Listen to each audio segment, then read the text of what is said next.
Alors Jean de la ville de Miremont, c'est un poète totalement inconnu, pour une raison très simple, c'est qu'il a très très peu écrit. Il écrit un recueil de poèmes et une nouvelle, voilà. Et s'il a très peu écrit, il y a eu aussi une raison très très simple à ça, c'est qu'il est mort à 27 ans. Pendant la bataille du chemin des dames, pendant la Première Guerre mondiale. Donc c'est quelqu'un dont on a peu d'écrits, dont on sait peu de choses, mais ce qu'il a écrit reste vraiment marqué. Quand vous l'avez lu, vous n'êtes plus le même, vraiment. Il y a d'ailleurs aujourd'hui toute une bande d'aficionados de gens de la ville de Miremont qui essaient de le réhabiliter, notamment Jérôme Garcin, qui est un critique et romancier, qui essaie vraiment de le remettre au goût du jour, parce que c'est quelqu'un qui a une écriture, un style et des thèmes qui sont incroyables, vraiment. Même à l'époque, quand il est sorti, c'est Gabriel Fauré qui a composé certaines musiques sur son recueil, son tout petit recueil. Julien Clerc aussi, il a chanté. Je me suis embarqué sur un vaisseau qui danse. Non, je plaisante, j'aime beaucoup Julien Clerc. Voilà, tout ça pour dire que j'ai presque envie de vous dire qu'on a tous quelque chose en nous de gens de la ville de Miremont. C'est beaucoup trop long comme nom, ça marche pas. Mais voilà, c'est ça, on garde quelque chose en soi. Alors, il y a 3 traits caractéristiques de gens de la ville de Miremont. La première, c'est que c'est un marin frustré. Il a de gros problèmes de santé, très jeune, il a une vue qui est très mauvaise, et du coup, il ne peut pas s'engager dans la marine. Or, comme il est né sur le port de Bordeaux, et qui, pendant toute son enfance, il a vu ces bateaux partir, il s'imagine une vie rêvée autour de la vie des matelots, des marins, des voyages, des îles, qui est extraordinaire. Mais il reste très frustré, il reste sur terre, et il le dit, j'ai de grands départs inassouvis en moi. Il est frustré par ça. Il le raconte dans un poème, le premier poème de l'Horizon chimérique. Je suis né dans un port, et depuis mon enfance, j'ai vu passer par là des pays bien divers. Attentif à la brise et toujours en partance, mon cœur n'a jamais pris le chemin de la mer. Et c'est une grande frustration, ce qui ne va pas l'empêcher, et c'est le deuxième trait caractéristique chez lui, d'écrire sur les îles, sur des pays exotiques, des contrées lointaines. Mais alors ce qu'il écrit, comme il ne l'a pas vécu, c'est très fantasmé. Voilà, ici, il va même jusqu'à s'imaginer au retour de grands voyages extraordinaires après avoir eu 1000 vies, raconter avec sa peau tannée, sa pipe, raconter ses souvenirs. À un moment, il écrit « Vous pouvez lire au tome 3 de mes mémoires comment, pendant 15 ans captif chez les Papous, j'eus pour maître un monarque exigeant après boire qu'au son des instruments, on lui chercha des poux. » N'importe quoi, le mec s'imagine en esclave. Alors en plus il continue dans le poème, mais j'ai mis à dessein en narrant cette histoire quelques détails touchant l'infante Laïtou, fille royale au sein d'ébène, aux dents d'ivoire, dont la grâce rendit mon servage plus doux.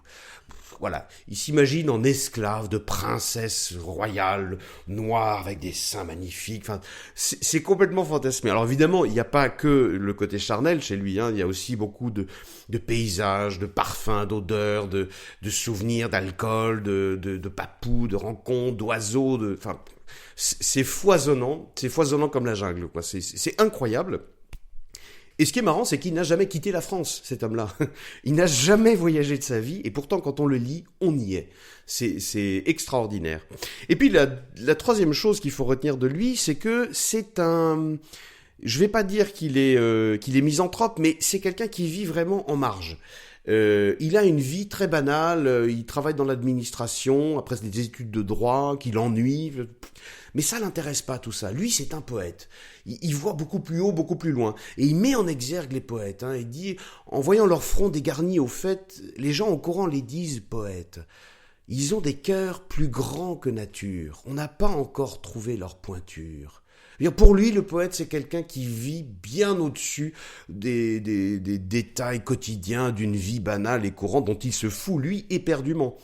Et pour décrire ça, ces gens-là qu'il n'aime pas, qu'il méprise, il va utiliser une plume qui est trempée dans du vitriol. Ça peut être assez violent, il casse, il taille, il y a de la vraie punchline chez Jean de la ville de Miremont, faut vraiment se plonger dedans. À un moment, il dit « gens de bien, vertueux et probes, vous, les honnêtes, les prudents, qui ne montrez jamais les dents, gens d'honneur, d'épée ou de robe, gens de bourse, ou vous, gens de loi, hommes enfin qu'ont dit nos frères, gardez, nous n'en avons que faire vos sentiments de bonne aloi. » Ça, c'est une manière très poétique de dire la bien-pensance, vous la calez où je pense, vraiment. Et il continue. Que nous importent vos scrupules, vos soucis, vos tracas? Nous ne mettrons jamais nos pas dans vos empreintes ridicules. C'est du mépris total. Il déteste ces gens-là, et du coup c'est vachement agréable à lire parce que on a évidemment en tête des gens que l'on n'aime pas, et donc quand on l'entend tailler sur ces gens-là, c'est très jouissif à lire.